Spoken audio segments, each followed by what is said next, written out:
time Ukraine hit the Black Sea Fleet in Crimea. Every time a naval drone slipped through the darkness and blew a warship to pieces, Russia would quietly move its ships further away from Sevastopol, away from Crimea, away from the reach of Ukraine's weapons, and for a while that plan worked. The fleet retreated to Novorossiysk, a Russian port city sitting 350 kilometers from the front line, deep inside Russian territory, far enough away that most people assumed it was finally safe. Russia's military brass looked at Novorossiysk and thought, okay, they can't reach us here. Nobody can reach us here. That assumption died on the night of March 1st to 2nd, 2026, because while Russia slept, Ukraine launched one of the most audacious drone strikes of the entire war. According to Russian sources, at least 200 unmanned attack drones descended on Novorossiysk simultaneously, swarming the port, filling the sky, overwhelming air defenses. Explosions lit up the harbor. A massive fire erupted at the Sheskharis oil terminal, lighting the night sky orange and burning for hours. And when the sun came up and the smoke started to clear, the satellite images told a story Russia absolutely did not want the world to see.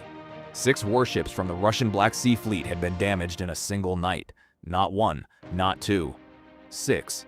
2 frigates, 2 minesweepers, 2 corvettes. All sitting at what was supposed to be Russia's last safe naval base, all struck in one single coordinated operation by a country that doesn't even have a conventional navy.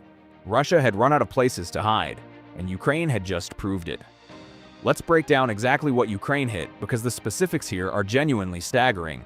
The operation was carried out by Ukraine's security service, the SBU, operating in coordination with other defense force units using drones from its Alpha Special Operations Center. The 6 warships that took damage, according to joint satellite analysis by Ukrainian open-source intelligence teams, read like a who's who of Russia's remaining Black Sea Fleet. First, the frigates, Admiral Essen and Admiral Makarov. Both Project 11,356 frigates, both confirmed damaged by Ukraine's own general staff. The Admiral Essen in particular was hit hard. Analysts assessed that the strike damaged its passive jamming systems, its electronic warfare equipment, and likely its main Fregat M2M surveillance radar, the eyes and ears of the ship. Then the minesweepers, the Valentin Pikul, which reportedly suffered the most serious damage of any vessel in the attack, and Ivan Golubets. Then 2 corvettes, Kazimov and Yeisk, both Project 124M Albatross-class anti-submarine warfare ships. The workhorses of the fleet. Ukrainian officials confirmed to broadcaster Suspilne that all 3 of the latter vessels were hit.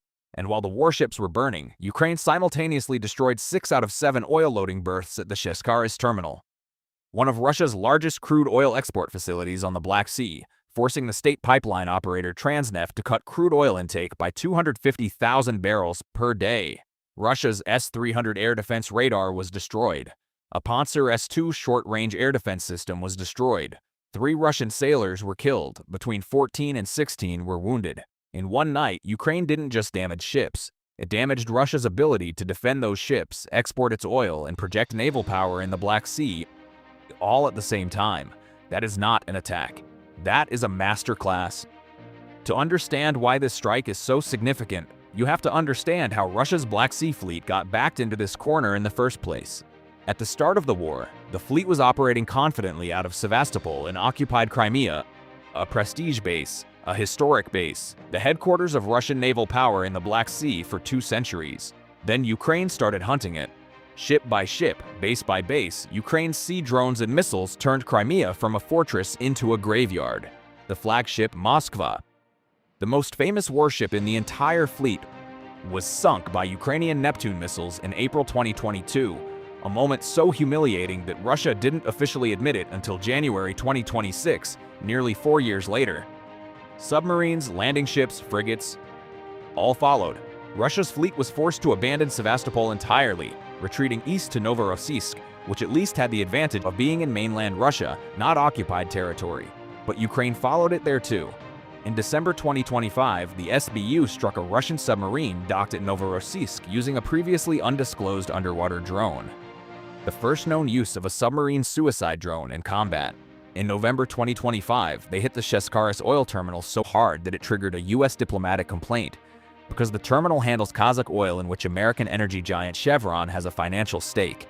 Ukraine's ambassador to Washington confirmed the U.S. State Department sent a formal démarche asking Ukraine to stop. Ukraine's response essentially was to come back and hit it again even harder. And now, after the March 2nd strike, a Ukrainian SBU source delivered a line that deserves to be quoted in full.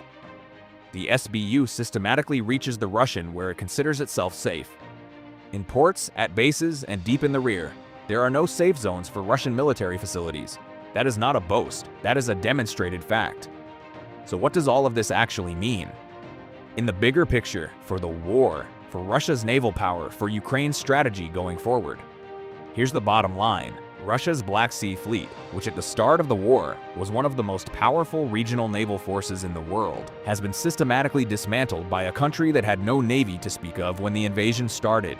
And the March 2nd strike didn't just damage 6 ships. It served notice that even Russia's last remaining naval stronghold is no longer safe.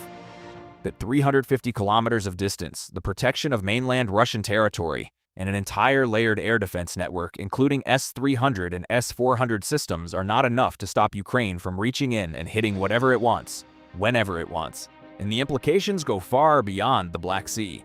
In the same week as the Novorossiysk strike, Ukrainian naval drones sank a sanctioned Russian LNG tanker, the Arctic Metagaz, in the Mediterranean Sea, roughly 240 kilometers off the coast of Libya. Let that sink in. Ukraine launched a naval drone strike in the Mediterranean. The reach of Ukraine's unmanned maritime forces is no longer regional. It is potentially global.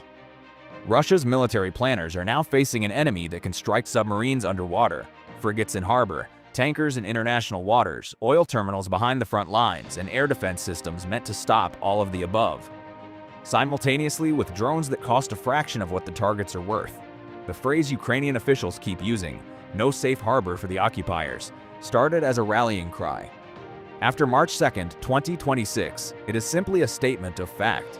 Russia's fleet has nowhere left to run, and Ukraine is not done.